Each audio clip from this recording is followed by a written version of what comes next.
O presidente dela, ele me informou, é o brasileiro pastor Vicente, da Convenção Batista da Suíça, Zurique, e eu pedi para ele, não foi ele que se ofereceu, mas eu pedi para ele que nos desse o Pix dessa ONG, se alguém tiver vontade, um dia de ofertar para a ONG. O Pix é o 079-79-462-1000 de Ré, controle 41, que é o CNPJ da ONG. Se alguém não anotou, mais tarde a gente repete. Jorgelina Burgos, 53 anos de idade, argentina, professora, teóloga, missióloga,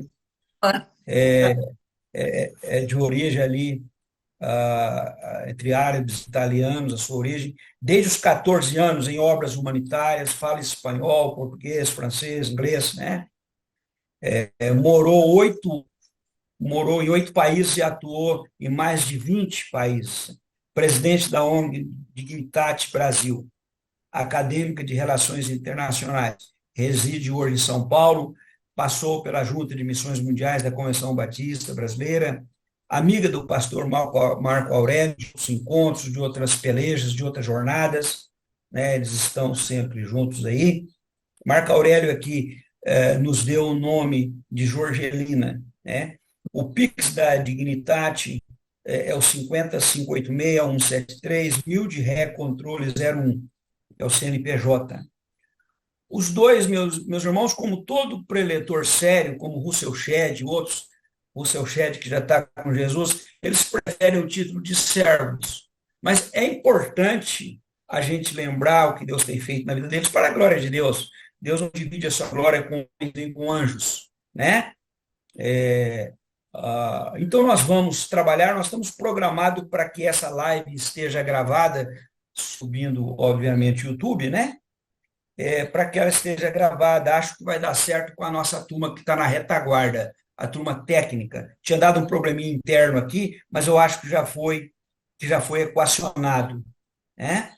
Eu sou Lucena, eu tenho 66 anos de idade, estou há 23 anos como pastor sênior da primeira igreja batista em Aparecida, na Grande Goiânia, faz divisa com Goiânia, Aparecida, né? Eu fui executivo de banco, trabalhei mais de 20 anos em banco, tive experiência em Nova York, no Flórida, no Texas, a trabalho, mas eu sou um homem simples, eu sou um peão de roça, né? Eu sou apenas um servo e sou casado com a Cláudia, administradora de empresa, ela tem uma empresa, e nós temos 2 filhos.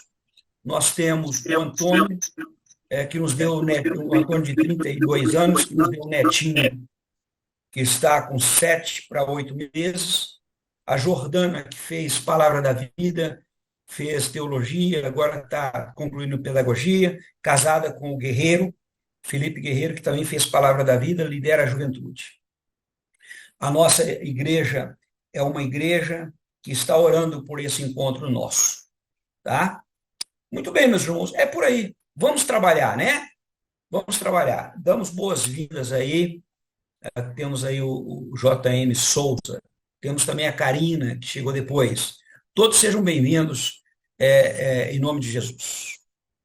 Eu gostaria de abrir a palavra aos nossos palestrantes, entrevistados, Major Gelino e Marco Aurélio, que vocês dê aí uma palavra inicial cada um, e depois de vocês comece a dizer um pouco como que a Igreja Evangélica Brasileira e Mundial pode ajudar essa causa tão importante, que muitos de nós não sabemos por onde começar. Sabemos que temos que orar. Então, uma palavrinha inicial, no final vai ter as considerações finais de cada um de vocês. E se vocês tiverem condições de responder algumas perguntas, vocês já digam isso, que o público aqui poderá, então, fazer as perguntas. Amém? A palavra está com vocês, onde vocês já podem dar uma saudação, e depois vocês negociam quem começa dando uma palavrinha para nós inicial. Deus abençoe. Amém. Bom, já em respeito às damas, né? Vou pedir que a Jorgelina comece aí as damas primeiro. Para mim é um privilégio, um prazer poder estar aqui. O pastor Luciano tem sido realmente, como ele disse, um companheiro, um parceiro aqui na região na região de Goiânia. Quando eu penso sobre desenvolvimento do trabalho, a luta, o enfrentamento, né, a atenção às vítimas, a gente precisa lembrar que é um acontecimento diário. Só para vocês terem uma ideia, por exemplo, essa semana mesmo, né, a Polícia Federal fez uma outra operação, né, com mais vítimas ainda, agora na Espanha, na França. Então, novamente, a polícia fez outra operação essa semana. Anteontem, a polícia fez uma outra operação, né, contra o trabalho escravo na Tailândia. Então, há uma série de brasileiros sendo levados para a Tailândia, Mianmar, toda aquela região, e a Polícia Federal, de novo, anteontem, né, na quinta-feira, fez uma outra operação tentando cercar aí, né, impedir que os aliciadores avancem. Então, assim, não é só para a igreja brasileira, mas a sociedade brasileira precisa entender. Então, assim, fico muito feliz de ver o pastor Luciano tomando frente junto à Igreja Batista, porque a Igreja Batista aqui como parceiro do enfrentamento ao tráfico é precioso, porque a igreja pode ampliar, né? Ampliar o trabalho, ampliar o reino, né? A gente tem às vezes tem tanta necessidade de ter alguém por perto para acudir alguém, e tendo a Igreja Batista entrando no projeto, tendo disponibilidade para se envolver, é precioso. Aqui nós temos muita parceria também da Igreja de Deus, né? Do pastor Diogo. Então, a gente vai conseguindo cada vez mais ampliar o reino de Deus e assim por diante. Da mesma forma, a sociedade brasileira também tem nos ajudado, a gente tem a oportunidade, às vezes, de compartilhar no Rotary Club, né? São um clube de serviço, eles têm ajudado a levar essa mensagem. Então, fico muito feliz e daqui a pouco quero fazer algumas considerações partindo do princípio, né, de que nós temos um compromisso não só com a sociedade em si, mas nós temos um compromisso com o reino, né, a quem nós servimos. Jorgelina.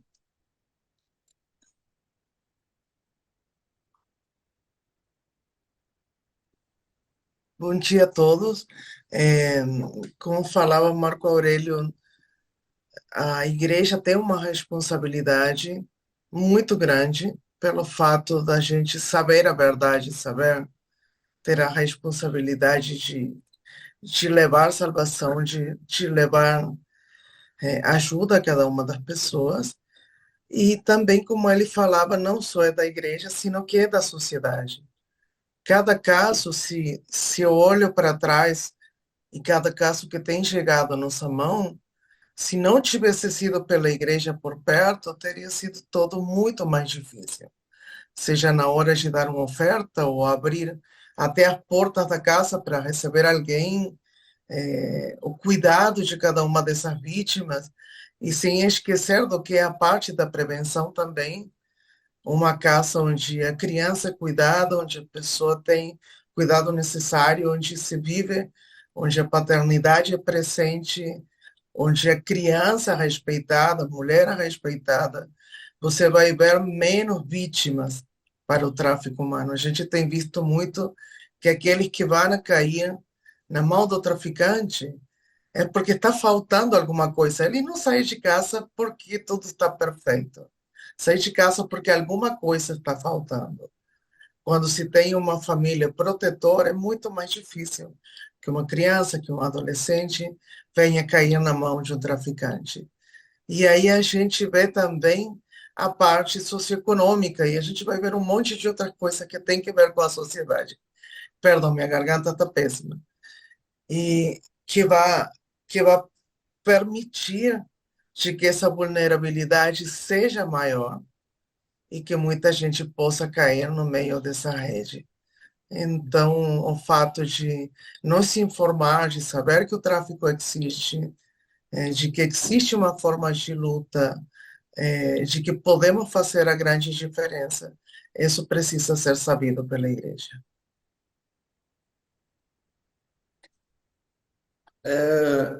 Quando eu vejo essas situações, eu acho que uma coisa muito clássica para nós do Projeto Resgate, nesses 18 anos, e acho que desde o princípio, quando foi criado o projeto, a gente partiu do princípio de que nós precisávamos de alguém, nós precisávamos de um ponto de referência, nós precisávamos ter alguma coisa, ter alguém em mente que nós pudéssemos ajudar.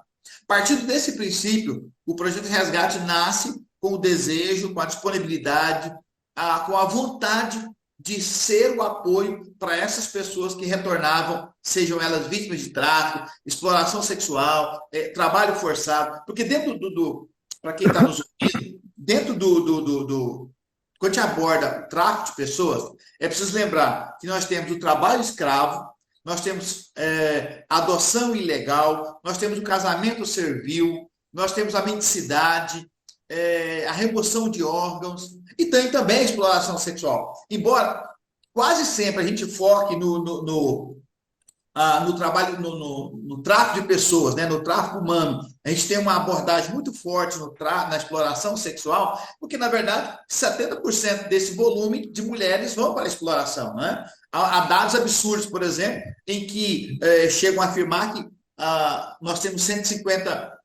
uma arrecadação de 150 bilhões de dólares, onde você tem 50 milhões de pessoas em situação de escravidão no mundo.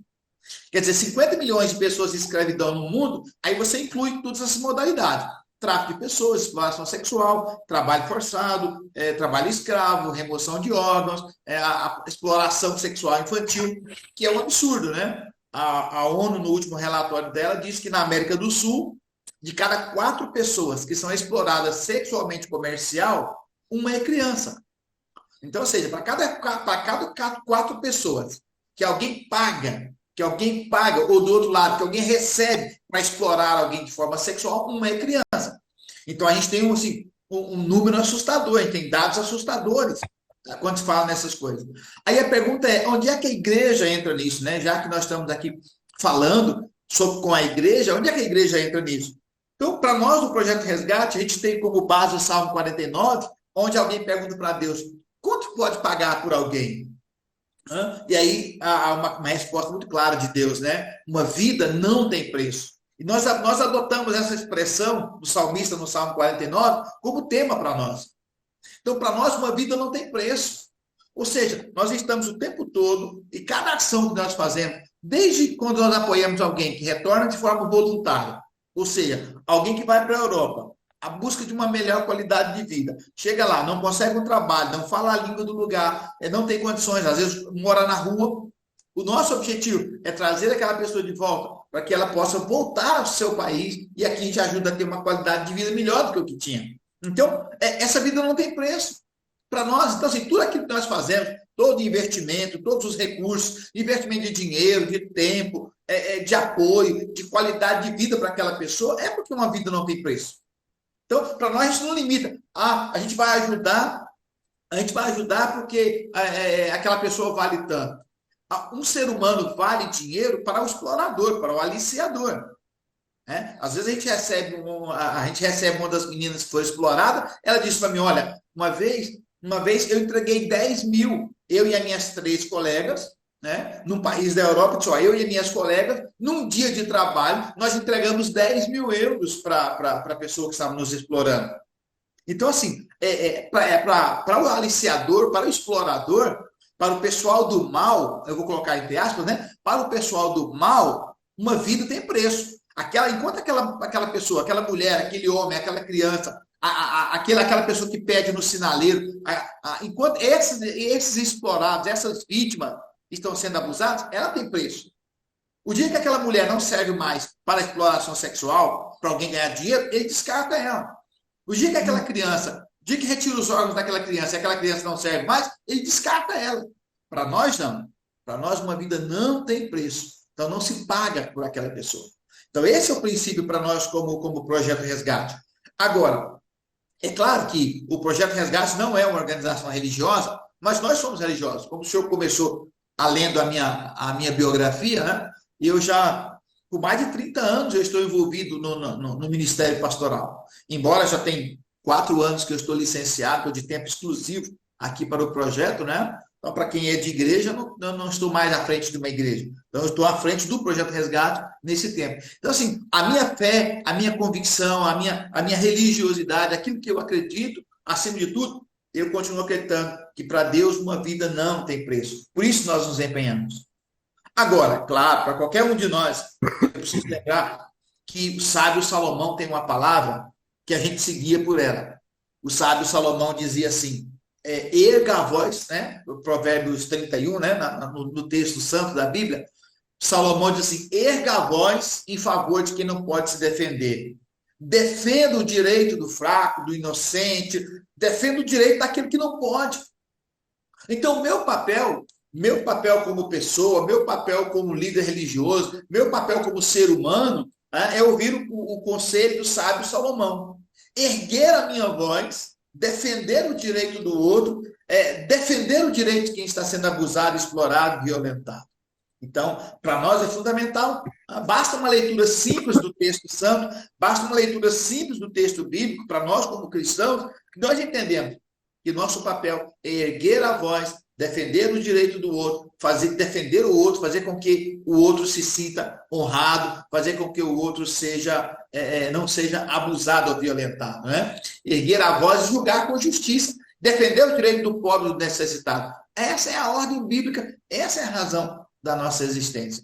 Agora, quando a gente fala sobre isso, essa é a razão bíblica, essa é a razão por que nós defendemos, por que nós lutamos, por que nós fazemos tanta questão de defender o outro, de defender o ser humano, né? Resgatar uma mulher, e aí ela chega para mim e diz, Marco Aurélio, eu era obrigado a fazer 10, 12 programas numa noite, porque do lado de fora alguém estava ganhando dinheiro, enquanto eu era abusada, enquanto eu era violentada, alguém estava ganhando dinheiro comigo.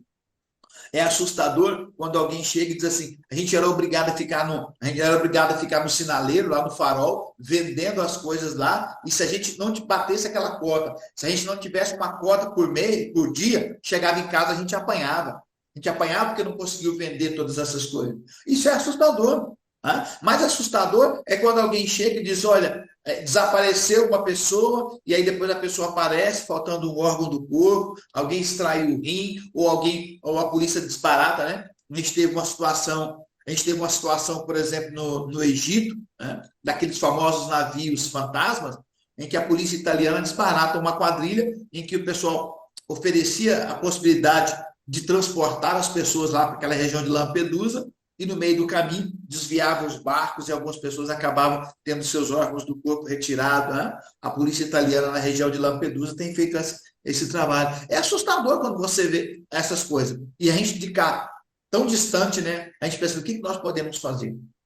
Qual é o nosso papel? Então, eu acho que o primeiro papel nosso como igreja é divulgar o tema, fazer com que o tema chegue. O tema precisa chegar na igreja, o tema precisa chegar na escola bíblica dominical, o tema precisa chegar nas conferências missionárias, o tema precisa chegar nas nossas revistas, nas nossas publicações. O tema precisa chegar na sociedade. Né? Às vezes o governo gasta muito dinheiro, com tanta propaganda desnecessária, e às vezes precisamos alertar o povo, alertar a sociedade, alertar a comunidade de que o tráfico de pessoas, ele é real, ele não é uma lenda urbana. Então, para mim encerrar a minha parte como igreja, essa é a nossa luta. Erguer a voz e defender os que não podem se defender. E, acima de tudo, para nós aqui no trabalho do Projeto Resgate, uma vida não tem preço. O que nós pudermos fazer, nós vamos fazer para gastar em favor dessa vida. Amém. Amém. Eu gostaria, antes de ouvir uma Jorgelina, num momento certo que os irmãos acharem aí, os irmãos deram a palavra para tranquilizar aqueles que têm medo de denunciar, aqueles que têm medo de perguntar, aqueles que têm medo de avançar nessa batalha, porque a gente sabe, recentemente teve um filme aí que muitos assistiram, inclusive eu assisti, um filme aí a respeito desse assunto. O filme ficou famoso, né? Está famoso.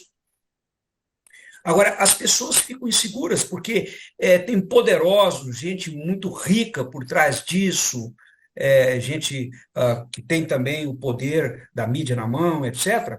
E às vezes as pessoas ficam tímidas de denunciar, e etc. E vocês têm alguma dica para encorajar essas pessoas e qual o passo que ela deve dar, por onde ela vai?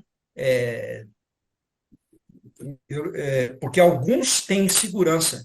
Você vê como aconteceu aqui em Goiás com aquele senhor aqui espírita, né? João de Deus, não sei das quantas. Você via o depoimento das mulheres com medo de denunciar, com medo. Muitas tinham medo e guardaram isso por muitos anos. Então, depois, se os irmãos puderem dar algumas dicas a respeito dessa questão, talvez pode ser útil. A irmã Jorgelina, eu acho que fala agora, não sei, fiquem à vontade. Obrigada, obrigada. Uma das coisas que é importante, depois o Marco Aurélio vai agregar sobre isso, mas uma das coisas importantes é saber que a forma de denúncia, ela é anônima. Então, tanto o número o 100, 180, a gente pode ligar e a ligação é anônima. O fato das pessoas ter medo diante da ligação, eu entendo que por dois grandes motivos. O primeiro, que não sabem que é anônimo, e o segundo, que muitas vezes a gente não vê que acontece nada logo da denúncia. Agora, como estava contando o Marcos agora, a polícia tem feito trabalhos, a gente tem visto o resgate, tem visto funcionando estas denúncias. Mas realmente tem um momento que dá medo. E quando se trata da vítima denunciar, então, claro que sempre é muito mais pesado e mais complicado, e não tem como não ter medo diante dessa situação.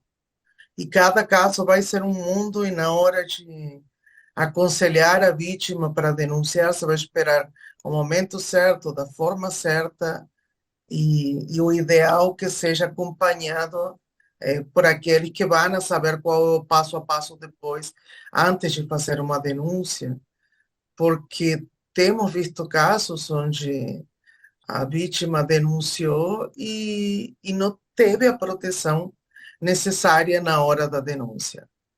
Então, o ideal para a denúncia da vítima é ser direcionada primeiro por gente que possa ajudar. Um advogado, uma ONG preparada, porque pode ser perigoso para ele, sim. Em nosso caso, ou no meu caso, com o tema da dignidade, dignidade muito nova, extremamente nova. A gente teve o CNPJ em maio deste ano. Os anos anteriores eu tenho trabalhado com outras organizações, tenho trabalhado com a Junta de Missões Mundiais 13 anos, trabalhei com outras organizações da Espanha, da Argentina, e até com a mesma Resgate. Aí eu falo que eu continuo voluntária da Resgate, né? Porque se eu preciso incomodar alguém, vou incomodar quem, né? O Marco Aurélio. Tenho que ir incomodar ele, já ficou como esporte, como hobby incomodar ele. E, e uma das coisas que a gente vê dentro do tráfico humano, que entre uma modalidade e outra, elas se interligam. Então, você vai chegar a um campo, por exemplo, eu fui para o sul da Espanha, e a gente visitou campos de tomate, de morango e de azeitona. Em teoria, todo mundo que estava lá era trabalho forçado, era trabalho escravo, em teoria. A gente foi caminhando no lugar, foi conhecendo, e bem no fundo, a gente vê um quartinho meio destruído, e eu perguntei o que era esse quartinho. Cheguei até o lugar, ninguém me respondeu. Cheguei até o lugar e eu encontro um balde de água, água muito suja, e um colchão, e uns pedaços de tecido. E quando eu começo a perguntar para as mulheres, a grande maioria das mulheres que estavam sendo escravizadas, se elas eram muçulmanas, quando eu vou perguntar às mulheres se elas estavam sendo prostituídas, é nesse quartinho. Então, quando terminava o horário delas de juntar os morangos e as frutas, o horário de prostituição começava nesse quartinho. Tanto dela como dos meninos mais jovens, de 14 anos, 16 anos, na realidade, crianças. E aí, quando a gente começou a observar, viu que tinha alguns carros do lado de fora, com alguns homens, e eles eram que recebiam o dinheiro, alguém sinalizava uma das meninas que estivesse no campo, dava o dinheiro na mão desse homem, e a menina era levada para esse quarto, e o cliente ia até esse quartinho. Então, a gente vai ver essas modalidades misturadas em determinados casos, quando se trata de exploração sexual, não sempre vão ser resgatadas. Eu escutava casos agora, dias atrás, no Amazônia, e eu perguntei para a pessoa que fez o resgate dos trabalhadores. Eu perguntei, tinha mulheres lá? Falou, ah, não, não tinha mulheres. Os únicos que estavam com trabalho forçado eram homens. Digo, tem certeza que não tinha mulheres? Tinha só um grupo de prostitutas. Aí eu falei, você perguntou a idade delas? Não, pareciam mais velhas. Você perguntou se elas queriam estar lá ou não? Não, elas estavam perto do dono da fazenda. E minutos antes de eu chegar, o dono da fazenda tinha levado sacolinha com algum presente para ela, dizendo que ele sempre levava esses presentes. Então, essas mulheres que estavam nessa situação viram um caminhão chegar para levar as vítimas de trabalho escravo e elas foram deixadas lá como se nada tivesse acontecido, sem dando oportunidade nenhuma para ela falar aquilo que estava acontecendo. E a resposta da pessoa falou, mas o que acontece é que esse serviço que ela estava dando lá, ele é necessário. Porque como que as pessoas estariam lá se não tivessem esse serviço dela? E eu perguntei, tá, como era a situação do lugar que eles estavam trabalhando? Não, era péssima. Não tinha comida suficiente, a água não era potável, o lugar estava cheio de baratas e não sei de quantas coisas. E você sabe qual era a casa das mulheres? Ah, provavelmente era a mesma casa onde estavam os homens. Quando essa pessoa me conta essa história, ela pega o telefone e fala assim: deixa que eu vou ligar para Fulano, que ele fez um resgate faz uma semana atrás. E quando coloca a Viva Voz e fala, outra pessoa tinha feito da mesma forma, exatamente da mesma forma. As mulheres consideradas que estavam lá, porque queriam, sem ninguém perguntar, dando por sentado que tinha mais de 18 anos, e, portanto, de que tinham entrado lá com mais de 18 anos, e que era um serviço que era necessário, porque todo mundo estava estressado com tanto trabalho. Então, quando chega o momento, se alguma dessas mulheres teria saído gritando, pedindo auxílio porque ela estava lá, talvez poderia ter sido ajudada. Mas o maltrato que é sofrido, a violência que é sofrida, não vai permitir que ela tenha fortaleza para poder chegar e fazer essa queixa. Eu acho que foi no 2000, não vou lembrar certo, mas acho que foi 2008, 2009. Fui para um campo de café no interior de São Paulo. Me encontro com uma boliviana. Ela estava escravizada, ela e a filha. E perguntei para ela se ela já tinha feito o CPF, se ela tinha a documentação. E ela me fala que ela não tinha feito, porque ela era ilegal. Se ela fosse para a polícia se queixar, ela iria presa. E a mulher estava em um culto da igreja. O dono da fazenda era um dos diáconos da igreja. Quando eu pergunto para a mulher, eu falo que posso conseguir o CPF dela no telefone. Eu posso pegar lá e fazer o CPF dela. O homem estava com o olho desse tamanho me olhando porque eu estava abrindo os olhos da vítima dele. Nos sentamos, fizemos o CPF, mostrei que ela podia registrar a filha. A filha com 8, 9 anos não estava registrada. E ela estava acreditando que por ela ser estrangeira e ter entrado de forma ilegal, ela não poderia pedir ajuda à polícia. E quando eu pergunto para ela, mas você nunca procurou sair? Ela falou: no tempo que eu estava grávida, eu caminhei, caminhei, caminhei para sair. E quem me trouxe de novo para meu patrão foi o policial da cidade, sabendo minha situação. Então, quando a gente entra na parte de denúncia, é uma coisa muito delicada. Aquele que está observando a situação, aquele que está vendo o que acontece, ou que tem dúvida do que acontece, tem a liberdade de fazer a denúncia.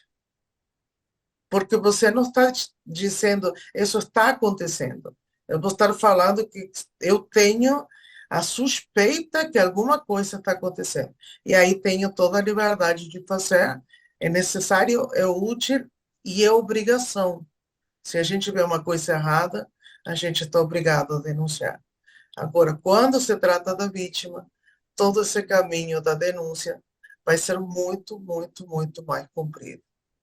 E quando o Marco falava do projeto Resgate, o nome da nossa ONG é Dignitate. É como se falasse em italiano, está em latim. E significa com dignidade, aquele que possui da dignidade, aquele que é digno de ser considerado digno. E se você vê, tem a sinal da digital, né? Porque isso é único. Uma das coisas que a gente compreende neste trabalho, que não é que o traficante rouba a liberdade. O que acontece é que aquelas ações que aconteceram contra a vítima desde criança, o maltrato, o abandono, o abuso, a violência, vai roubando a dignidade da vítima, ao ponto que no momento que ela tem liberdade na mão, não sabe o que fazer. E aí você vai ver vítimas que vão cair na mão do traficante, mas você também vai ver vítimas que vai cair na mão de um marido violento, que vai cair na mão de um patrão que não dá o justo e a pessoa não se queixa, vai cair na mão até de um líder religioso. Como você, pastor Luciano, falava, esse líder religioso que um monte de mulheres caíram na mão. Porque quando você olha, elas tinham um histórico de violência. Uma das coisas que vai falar a maioria dos procuradores e das pessoas que são da Secretaria do Trabalho, que nenhuma pessoa começa a ser escravo adulto. A grande maioria vai começar a escravidão sendo criança. Então, é como o que eles mesmos vão falar, são domesticados, ensinados a calar a boca, a obedecer e a dizer que é essa vida que tocou. Lembro em Barcelona, conversando com uma menina, e ela falava que a mãe tinha sido prostituída, ela estava sendo prostituída e ela estava fazendo de tudo para a filha não cair no mesmo. E a resposta dela foi assim: fazer o quê? A senhora nasceu para missionária e eu nasci para prostituta. Essa foi a resposta que ela deu, acreditando totalmente naquilo que ela estava falando. E eu perguntei: se você nascer de novo, se Deus te desse a possibilidade de nascer em outro país, em outra família, com outra vida, que estilo de vida você escolheria? E ela falou: eu escolheria uma vida de uma mãe que não tivesse problema com bebida, que não trocasse de marido como troca de roupa. Eu escolheria nunca ter sido estuprada de criança. Eu escolheria nunca ter passado tanta fome como eu passei. Eu escolheria poder entrar numa faculdade e estudar alguma coisa para que minha vida seja diferente. Então, quando você vê a frase de eu estou nessa vida porque eu quero, é uma escolha, a gente vê que é uma grande mentira, que não tem como ser uma escolha esse estilo de vida. E quando a gente fala de dignidade, uma das coisas que as vítimas vão ter muito em comum, eles têm duas coisas em comum, uma coisa ruim e uma coisa boa. O que eles têm de bom é que eles têm um sonho. Eles estão cansados da realidade que eles estão e eles querem uma vida melhor. O que eles têm de ruim é que eles acham de que merecem pouca coisa, de que eles estão tão vulneráveis, tão feridos, tão quebrados, que qualquer que chegue com uma migalha de carinho, de atenção, de olhar para eles, vai ser suficiente. Eu lembro uma das meninas que o resgate foi do projeto Resgate e acompanhei ela e doeu quando eu perguntei para ela que como que ela caiu no papo do cara. E ela falou assim, é porque ele prometeu comida todo dia. Ele não prometeu grande coisa, ele não prometeu roupa de grife, ele não prometeu uma casa nova, ele não prometeu nada disso. Ele prometeu comida todo dia. E ela falou assim, e o pior, ele deu comida todos os dias que eu estava lá. Ela esteve não sei quanto tempo só comendo comida de McDonald's. Essa foi a comida que ela recebeu. Ela perde no domínio total sobre o corpo dela. Agora, o dono do corpo dela vai ser o cafetão, cafetinha. Ele vai ser. Eu lembro na Espanha, uma das meninas, ela falando que ela era prostituída na rua, uma romena, e, e eu perguntava, você tem um lugar para ir ao banheiro, para comer? Não, é só mato. E é só mato que durante o verão são 40 graus. E no inverno, -4, -5.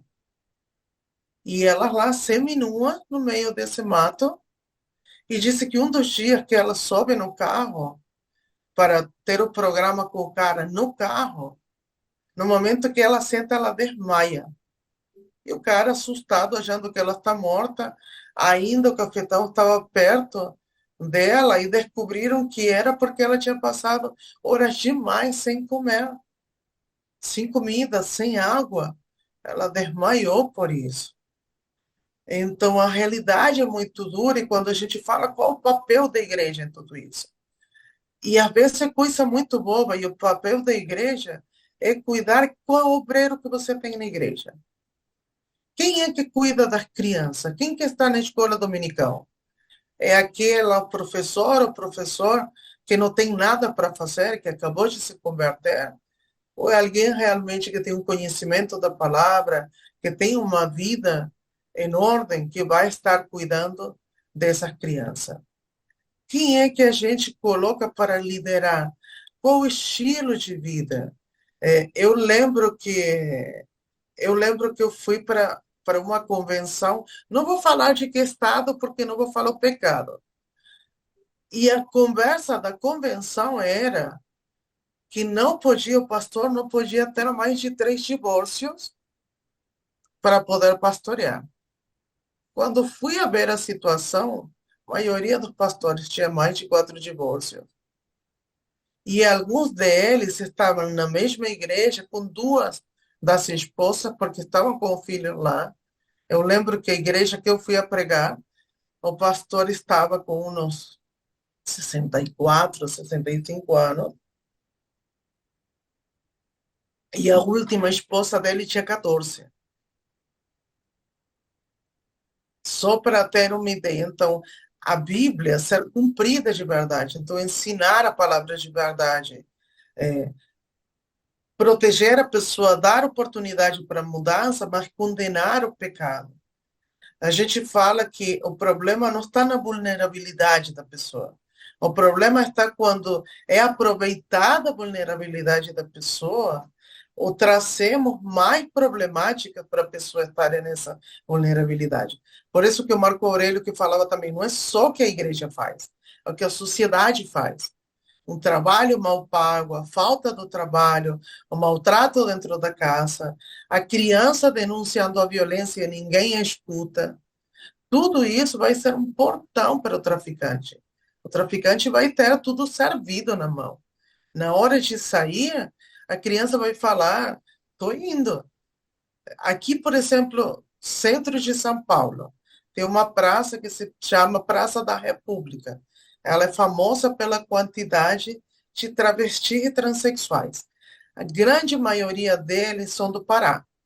Quando você pergunta para eles com que idade eles viram para São Paulo, nenhum deles veio com mais de 14 anos. Nenhum deles. Então você disse, não é um cara que decidiu se prostituir. Foi uma criança passando fome, passando maltrato dentro da casa, que entrou no caminhão de alguém, depois de um monte de dias, passando por muitos abusos pelo caminho, tendo que comer só se fazer alguma coisa, cai aqui e se vira da forma que consegue. Então, qual é nosso papel como igreja? Ele fala assim: nós temos duas oportunidades. Ficamos em nossa casa para ser maltratados, ou vamos para o prostíbulo, para a fazenda para trabalhar, para fora do país, a fazer alguma coisa. Nós, igreja, somos essa terceira possibilidade que eles não estão vendo. A gente tem toda essa liberdade. Se eu olho para a dignidade, todos os nossos voluntários são cristãos. Advogados, médicos, psicólogos, todos eles são cristãos. Todos eles trabalham de forma voluntária. E eu, às vezes, eu brinco que falo que eles são masoquistas. Eles trabalham num monte. E quando termina o dia, me agradecem porque eu passei um monte de trabalho para eles. Porque eles entenderam que é um ministério. E uma das coisas que a gente entende é que você vai fazer, o psicólogo vai fazer o melhor trabalho, o policial resgatando vai fazer, o médico atendendo vai fazer, a casa bonita onde você coloca a moça ou moço vai fazer, a roupa que você dá nova vai fazer. Mas o único que vai curar o tamanho de ferida dentro do coração dele é Deus. Como que você perdoa uma mãe que te entrega para você ser prostituída, para ser abusada? Como que você perdoa que quem te estupra é teu pai, teu pastor, o líder, o vizinho que você confia? Como que você perdoa a fome que passou e que por isso teve que ir? O marido que abandonou e que deixou com a criança sozinho? O cara sendo maltratado, dando surra como se fosse uma coisa e sendo preso num lugar somente por meio de Deus, a cura de Deus. Até que não se entende a paternidade de Deus, isso não pode ser possível. E a gente vê essa volta, é resgatado, se dá o melhor, 2 ou 3 meses depois, volta. Agora, faz um mês atrás, a gente acompanhou o resgate na Grécia. A menina chega aqui, no Brasil, a gente recebe, está com ela. 3 meses depois, ela me manda foto que ela está lá na Europa, no prostíbulo de novo. E ela me manda um áudio falando: fique em paz, agora está tudo bem, eu estou ganhando mais, aqui a coisa está tudo certa. Provavelmente, dentro de alguns meses, a gente vai ter alguma outra notícia dela. Até que ela não venha perdoar aquilo que aconteceu com ela. E ela entenda, claro que perdoar é denunciar também, perdoar e se afastar daquele que fazem mal, mas entender que o perdão liberta ela, e só Deus pode cobrir aquele buraco que a realidade deixou, até que isso não aconteça, ela não vai ter essa cura. Então, o papel da dignidade é trabalhar com outras organizações, a gente não trabalha sozinho, a gente não soltou a resgate, nem pensa soltar por esse motivo. E a gente quer ser também uma ONG e um espaço seguro, da mesma forma que o projeto Resgate é para a gente. E já estamos fazendo algumas parcerias com ONG para vítimas de violência doméstica e outras coisas que se estão somando neste momento com a gente. E o trabalho está full e a gente cansada, mas feliz. Amém. Antes de ouvir o pastor Marco Aurélio, eu quero fazer uma rápida oração, porque tudo que a gente ouviu aqui mexe conosco, né? Mexe com qualquer um, né, irmãos? Pai querido, quantas pessoas usadas, Pai, como objeto, como bicho, tem misericórdia dessas vidas, seus familiares. E no tempo do Senhor e da forma do Senhor, Pai, trata com esses monstros espalhados em igrejas, entidades, etc. Eu sei que o Senhor age de forma misteriosa. E com o Senhor não se brinca, não se zomba. Tem misericórdia do Brasil e do mundo, Pai, nessa virada de milênio, em nome de Jesus. Amém. Está conosco o Helder. Ele diz o seguinte: muitas verdades passei por isso no Camboja. O Helder deve ser um homem que tem experiência nessa área, ainda não conheço o Helder pessoalmente, só aqui na tela. Ele diz que tem um problema sério quando vamos denunciar o governo, não passa a segurança que precisamos. Falo por experiência. Então, às vezes, ele entende que aquela denúncia não vai avançar, né? Nós temos também aqui a Jéssica Carolina, que está aqui conosco. Podemos ler aqui o seu chat, né, Jéssica? Ok? Sim, okay. Sim, pode okay. sim. Dia 19/11 foi a data da minha libertação, através da Jorgelina e Marco Aurélio e o Gabriel. Somos eternamente gratos por esse projeto. Pastor Marcos Cavalera. Quando a gente fala, ouvindo a Jorgelina, eu sempre digo que todas as vezes que eu encontro uma mulher que foi vítima de exploração, há 3 dias atrás, 4 dias atrás, eu fui a uma cidade do interior aqui, fui no aeroporto, recebi uma menina e fui levá-la na sua cidade aqui no interior de Goiás. E na viagem, né, eu estava com uma outra pessoa que me acompanhava e ia conversando com ela. É impressionante como as histórias são as mesmas, né? Muda muito pouco. Muda o personagem, né? Porque cada mulher tem relata a história, mas é impressionante como as histórias são quase sempre as mesmas, né? Eu fui na esperança, eu fui na expectativa, eu fui na ilusão, aí ele me prometeu, já me adiantou um dinheiro, falou para mim que eu ia ganhar muito dinheiro, que o dinheiro era mais fácil de ganhar do que no Brasil. Então, assim, praticamente as histórias são as mesmas. Aí a gente pergunta, por que as pessoas ainda no século XXI, porque com toda a tecnologia na mão, as pessoas acreditam? Acredita porque o aliciador, ele trabalha no sonho das pessoas. O aliciador, ele vai no sonho. Ele chega e diz, olha, qual é o seu sonho? Meu sonho é aumentar a casa da minha mãe para a gente ter uma qualidade de vida melhor, eu dar uma escola particular, uma escola melhor para minha filha, para eu dar um padrão de vida para minha filha que eu não tive, para eu dar a comida que eu não tive, que para minha filha possa comer o que eu não comi. Então, quando nós pensamos nessas histórias, as histórias são as mesmas. Então, assim, todos nós temos sonhos, né? Alguém chegou aqui nós tivemos um caso aqui de uma menina que era manicure, 22 anos. Ela tinha 21 anos em dezembro, a mulher abordou fazendo a unha, e disse para ela, olha, por que você não vai para a Suíça fazer unha lá? Quanto custa uma unha? Na época, ela cobrava acho que 15, 20 reais, uma coisa assim, para fazer uma unha. A mulher falou, olha, lá na Suíça é 100 reais uma unha. Ela falou, olha, às vezes eu passo 100 reais aqui por semana. A mulher, não, lá você vai fazer cada unha 100 reais. Você vai ganhar lá 3, 4 mil por mês. A menina falou assim, mas eu não sei nem onde é que é a Suíça. Ela disse, olha, eu estou voltando para lá em fevereiro. Se você quiser ir, eu posso te emprestar o dinheiro. 1 mês, 2 meses que você está lá, você vai ganhar o dinheiro e já vai me pagar. Mas eu só te ajudo se você fizer o compromisso de agendar minha unha toda semana. Ela disse, não, se a senhora me ajudar, eu faço de graça para a senhora. E aí, isso em dezembro, quando foi em fevereiro, a menina completou 22 anos.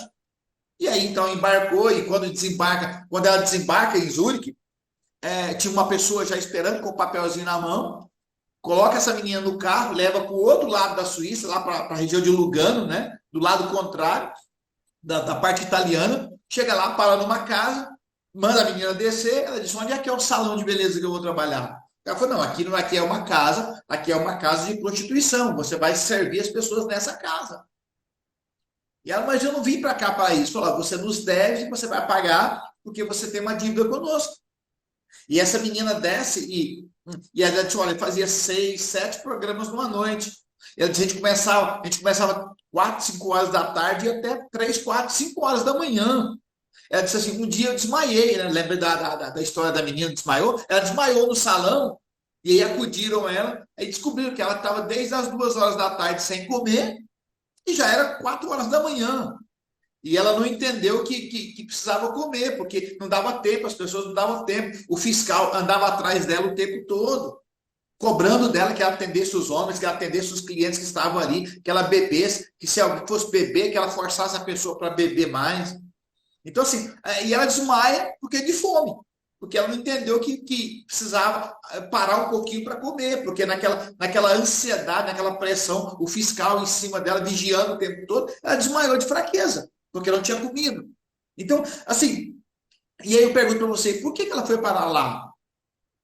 E aí a nossa psicóloga aqui, né, 6 meses de acompanhamento psicológico.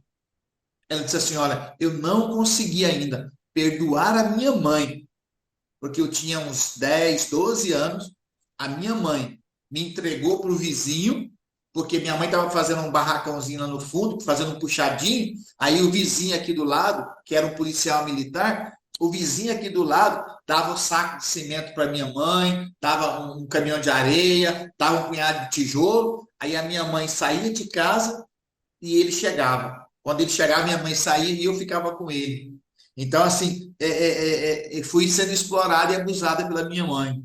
E ela disse assim, até hoje, eu não consigo comer salame, porque aquele homem, depois de abusar, me violentar, eu era menina de 12 anos, aí ele ia embora, aí ele deixava uma bola daquelas, uma bola de salame, né? Assim, uma bola de salame, ele deixava uma bola de salame em cima da mesa. E aí, assim, toda vez que eu como salame, aquilo tudo volta na minha mente. Então, eu não gosto, eu odeio salame. E assim, 6 meses tratando com a psicóloga, ela disse, eu não consigo perdoar minha mãe por tudo aquilo que a minha mãe fez. Quando ela completou 16 anos, ela fugiu de casa, porque fez amizade com uma colega que ofereceu o lugar para ela morar. Ela fugiu de casa e foi morar com essa amiga. E aí a gente, nessas andanças pelo mundo, conheceu alguém que levou para a Europa até que a gente conseguiu repatriar para trás. Então, em tudo isso, a gente precisa lembrar que há uma desestruturação familiar. Né? Aqui, a Jorgelina acabou comentando sobre isso. Há uma desestruturação familiar. Você tem um pai, você tem uma mãe abusiva, você tem um irmão abusivo. Eu me lembro assim, de forma assustadora, eu fui a Barcelona e a nossa equipe, nós estávamos em 4 pessoas nessa época, nós fomos a um prostíbulo em Barcelona, 3 horas da tarde, conversamos com a direção, permitiram que a gente conversasse com as meninas, e nesse lugar, todas as 12 meninas que estavam naquele lugar não eram vítimas de tráfico, as meninas estavam lá todas maiores, todas documentadas, e pedimos que nós pudéssemos conversar com elas. E olha, tem 12 meninas, tem 4 delas que estão tão drogadas que não conseguem falar com vocês, tem 4 delas que estão bêbadas, uma tentou levantar, mas começou a vomitar e aí não pode vir. Tem 4 que está melhorzinho, consegue vir. E aí sentamos lá do lado de fora, fizemos uma roda com as cadeiras, sentamos, e tinha uma menina que, assim, de cabeça baixa, muito tímida, não falou nada. E no final, aquilo foi me incomodando, com aquela menina de cabeça baixa, foi me incomodando. E aí eu perguntei por que ela estava tão triste. Hein? E aí alguém falou, não, porque ontem alguém passou pelas câmeras de segurança, alguém violentou, abusou, fez com ela o que quis, ela está toda machucada, ela está ferida. E aí quando a gente se levantou, né? E aí a gente levantou e eu perguntei para ela se eu podia abraçá-la, se eu podia dar um abraço nela. Ela disse, olha, eu tenho 23 anos e eu sou paraguaia. Me deu uma dor no coração, porque quando ela tinha 23 anos, a minha filha tinha quase 30. Ou seja, ela era mais nova do que a minha filha. E eu perguntei então, foi que eu queria dar um abraço nela. E eu dei um abraço nela e ela tremia. E ela tremia toda. E eu disse, minha filha, por que você não volta para o Paraguai? Nós temos condições financeiras de te ajudar, você recomeçar a sua vida lá. E ela disse assim para mim assim, moço, eu não posso voltar para lá. Porque aqui me abusam, me violentam, mas pelo menos eu ganho dinheiro. Tudo que fazem comigo aqui, meu pai e os meus irmãos faziam comigo lá de graça. Aqui pelo menos eu ganho dinheiro e aqui eu sobrevivo. Se o senhor quiser ajudar, ajuda meu irmão, que fugiu comigo e está lá em Madrid, morando nas ruas e vivendo de drogas. Agora o problema é como é que se faz? Como é que se resgata? Como é que eu resgato uma moça de 23 anos e mando ela de volta para casa? Se os abusadores estão dentro de casa? Quando você senta com um conselheiro tutelar, o conselheiro tutelar vai dizer para você, olha, 70% de cada 10 crianças que chegam aqui abusadas e violentadas, 7 foram violentadas em casa. Pelo pai, pela mãe, pelo avô, o padrasto, o irmão, o primo, o vizinho próximo. 70% é por alguém próximo. Então, quando a gente fala sobre essas coisas, nós estamos enfrentando um problema de desestruturação familiar. Nós estamos enfrentando um problema dentro de casa. Agora, é claro, não é só aqui o processo familiar. Você tem que lembrar que se o Estado não chega com esporte, educação, lazer, cultura, se o esporte não chega, o aliciador chega. Por exemplo, nós ouvimos o testemunho. Se o Estado não te oferece o emprego, se o Estado não te oferece uma condição de saúde, se o Estado te oferece uma condição de vida, o aliciador consegue. O aliciador te promete um emprego, o aliciador te promete uma vida boa, o aliciador te promete comida. Então você vai. Vai porque você tem essas necessidades. Então, claro, aquilo que a gente falou, o aliciador trabalha nos sonhos. E nós, como sociedade civil, nós, como organização religiosa, como organização social, como grupos de serviço, a comunidade, o governo, tantas esferas nacional, estadual, municipal, precisa alertar a comunidade, alertar a sociedade que o tráfico é real. Eu fui membro do Comitê Nacional de Enfrentamento ao Tráfico e por 2 anos e meio que eu fiquei lá, eu enfatizei que nós precisávamos fazer mais campanhas. A gente precisa de mais campanhas, divulgar o tema. O governo gasta dinheiro aí com tantas propagandas desnecessárias, precisa fazer propaganda dizendo, olha, se alguém te oferecer casa, comida e roupa lavada, se alguém te oferecer moradia de graça, se alguém te oferecer para você ganhar 10 vezes mais do que você ganha no Brasil e na Europa, desconfie. A sociedade precisa ser alertada. Nós, como igreja, precisamos alertar os nossos. E assim, quando a gente fala sobre a comunidade religiosa, a gente nunca tampou o sol com a peneira. Jorgelina deu os exemplos clássicos aí. Né? Nós, assim, umas 2 semanas atrás, aqui em Goiás, eu até brinquei com alguém, falei, essa semana é a semana de pegar pastor. Porque pegou um pastor porque bateu em alguém, pegou um pastor porque abusou de uma criança, pegou um pastor que estava sonegando alguma coisa. Assim, a gente não ignora. Essas coisas são reais, porque seres humanos são reais. Né? O João, lá, o João de Deus lá, ele só é mais um. Só é mais um. Né? E eu vi alguém fazendo uma defesa, dizendo, olha, ele não comunga nada daquilo que o grupo religioso dele acredita. Você nunca vai ter alguém sério, alguém que leva a fé dele de forma séria, fazendo aquele tipo de coisa que o João fazia. Quando você pega um pastor, você pega um padre, você pega um líder religioso que leva a sério a sua fé, a sua religiosidade, ele não vai fazer aquele tipo de coisa que está fazendo. Então, assim, eu já tratei, por exemplo, de uma menina que chegou para mim e disse assim, olha, meu pai batia na minha mãe em casa, e aí meu pai vestiu o paletó e ia para a igreja. E minha mãe chegava depois machucada e dizia na igreja que caiu, que tropeçou, que aconteceu alguma coisa. E assim, e essa menina, ela carregou essas marcas com ela, porque ela já estava no 2º casamento. Porque não consegue se ajustar, porque ainda consegue carregar as marcas na mente daquilo que sofreu, que viu sua mãe sofrer. Então ela já passou por 2 casamentos e não se firma. Então nós precisamos tratar não só da mente, mas tratar do coração, mas tratar da alma. Aqui é mente, coração e alma, é o homem na sua integralidade. Não adianta eu tratar da perna, não adianta eu tratar da perna de alguém que se machucou, se eu não tratar da mente dele, para entender que ele tem valor, e tratar da alma dele, dizendo que ele é alguém especial.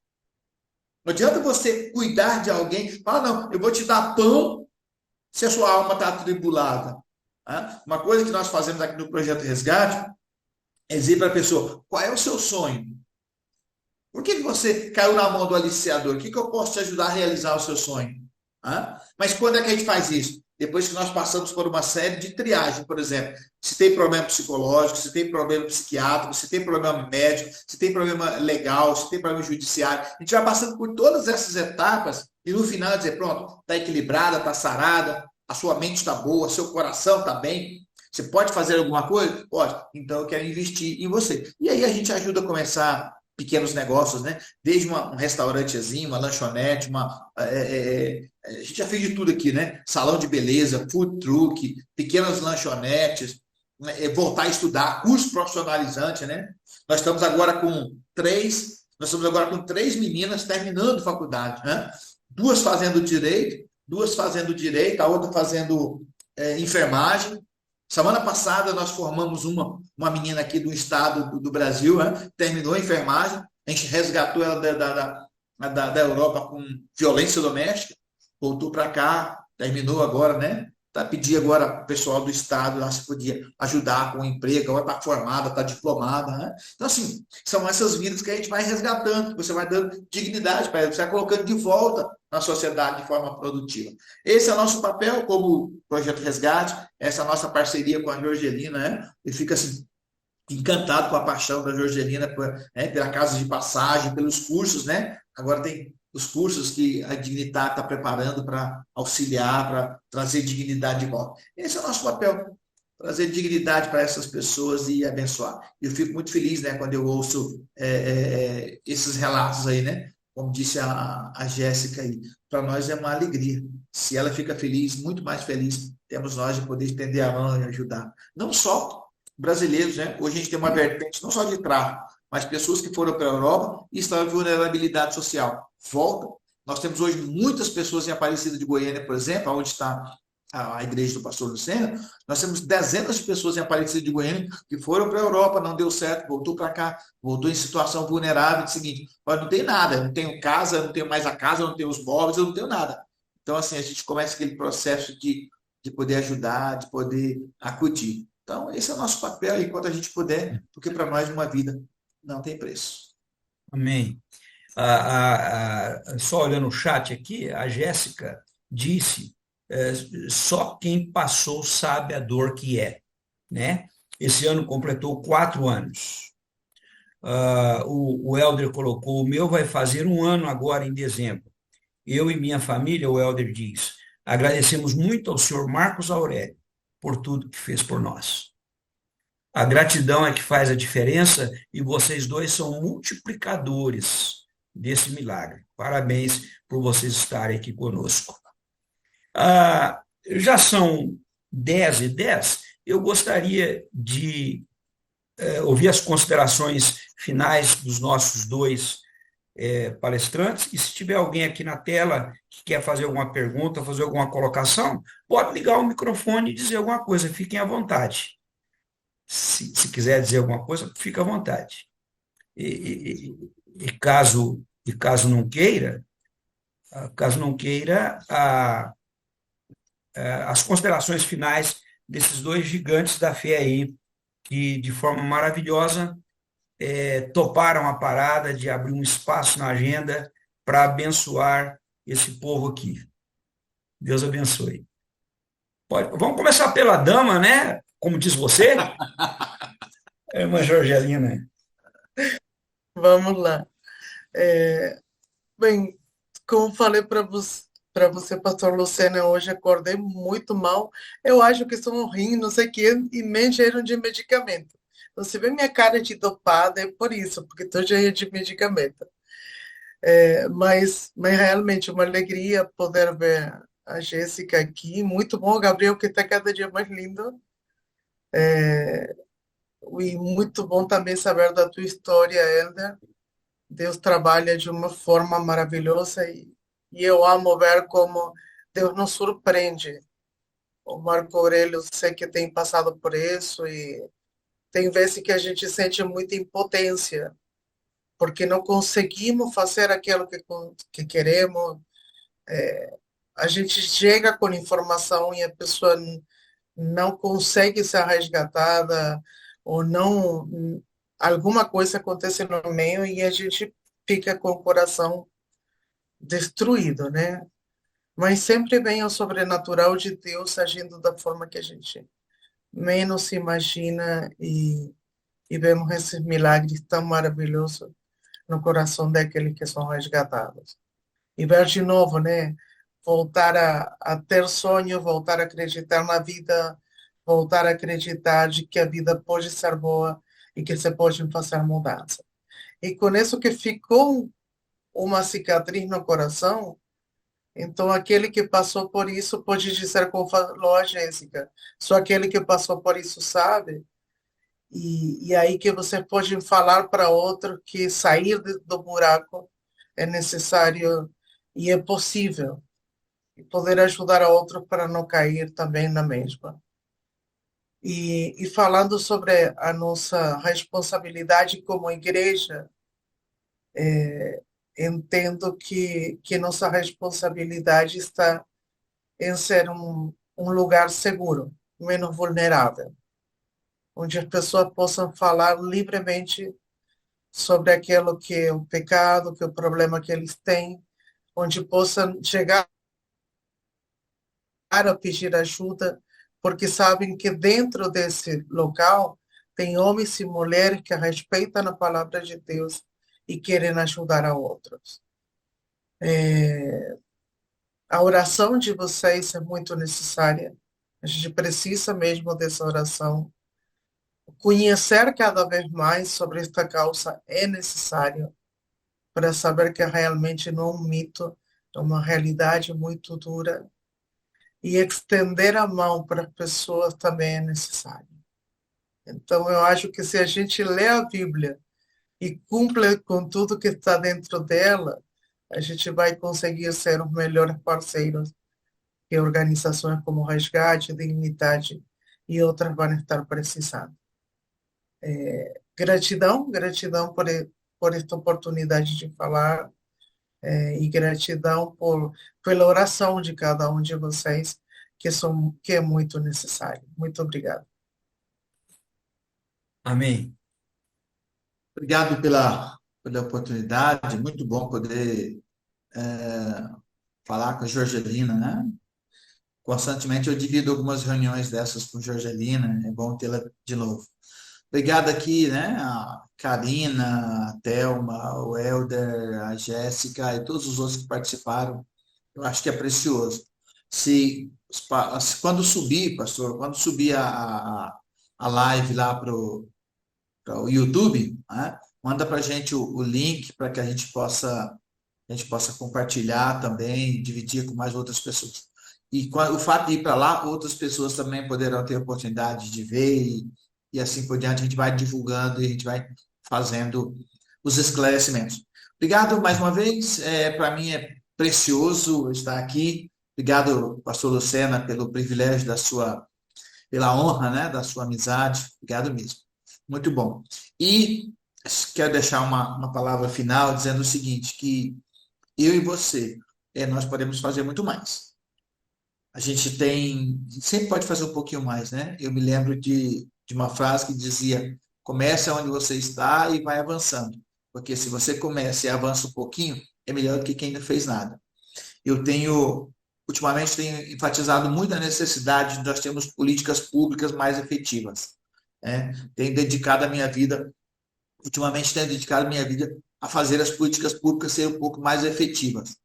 Eu fico assustado porque a gente tem muita política pública muita política pública de direito para as mulheres, mas as mulheres continuam sendo abusadas, violentadas, exploradas. Ultimamente agora, né, assustador essa semana, né, eu estava vendo a Ana Hickman, né, mulher poderosa de muitos milhões, abusada, violentada dentro de casa. Ontem estava olhando aquela cantora, né, a Mayara Azevedo, né, denunciou o marido, abuso, violência patrimonial, violência física. Então, assim, eu tenho um projeto de dedicação um pouco maior a fazer com que as políticas públicas cheguem realmente para proteger, né, como diz o sábio Salomão, políticas públicas que possamos defender o direito do pobre, do necessitado, daquele que precisa. Então, não só como projeto resgate, mas também tem enfatizado muito a necessidade. E aí, nessa minha luta agora, eu quero que nós tenhamos políticas públicas, nós tenhamos legisladores, nós tenhamos políticos que possam fazer acontecer. E é isso agora, é a minha nova luta agora. fazer com que o governo cumpra as leis e defenda quem precisa ser defendido. Obrigado pela oportunidade. Muito obrigado, pastor Marco Aurélio. Daqui a pouco o irmão vai encerrar com oração, por gentileza. Muito obrigado, Jorgelina. A gente chama eles pelo nome, mas são doutores, né? E não é doutores por causa de título, não. Missionário é mais do que pós-doutorado na Alemanha. Missionário é alguém que aceitou viver pela fé, né? Muito obrigado a todos vocês. Que Deus abençoe. Pastor Marco Aurélio, ore encerrando, irmão. Obrigado, meu Pai querido, Deus eterno, o nosso Deus a quem nós devemos nossa vida, nossa história. Nessa manhã eu fico muito feliz de ver o pastor Lucena, a sua equipe, a sua igreja envolvido nesse projeto de divulgarmos esse tema tão cruel. Eu fico assustado, Senhor, quando eu vejo os homens que foram criados à imagem do Senhor explorando e abusando os outros homens que foram criados à imagem do Senhor. Obrigado pela vida da Jorgelina, pelo trabalho que ela tem feito, pela sua paixão. Obrigado, Senhor Deus, por todas aquelas vidas que nós podemos ajudar. Nesses 18 anos, nós já passamos de mais de 2.000 pessoas que nós pudemos estender a mão, ajudar, acolher. Obrigado pela vida de cada uma delas. Eu sei, Senhor, que a gente poderia ter feito um pouco mais, mas às vezes a nossa limitação de tempo, a nossa limitação de conhecimento, a nossa limitação financeira, às vezes nos impediu de fazer um pouco mais.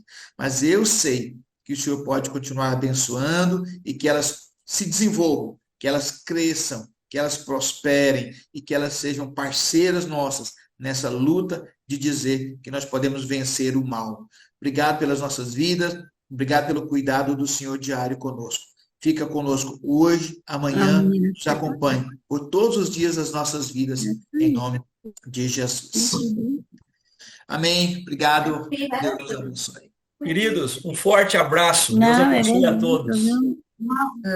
Tchau, tchau. Tchau. Tchau. Bom fim de semana. Obrigado. Obrigada, Brasil. Valeu, hein? Eu tô querendo.